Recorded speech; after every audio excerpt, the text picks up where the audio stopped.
How to adjust row height in Smartsheet.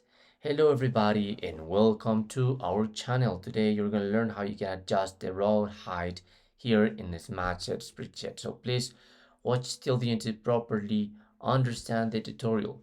So there are different ways to do that. First of all, I'm going to show you how to do it with a column. It's kind of easy like we could use in Excel.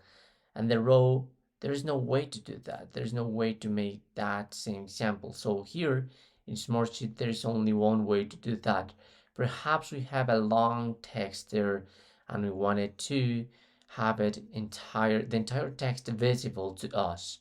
So one way is to adjust the column as well. But if you don't want to get a long column, so you need to select this, and in your top menu you're gonna find this option whose name is wrap. As you can see the icon, so it make all text visible within a cell by displaying it on multiple lines. So if I click there, now my row height it's there. This is the only way to do that. You can select different. I'm going to make the command Z, and you can select different rows and make the same option wrap, and automatically all the height of your rows is going to be changed. And that's how you can do it. Thanks for watching.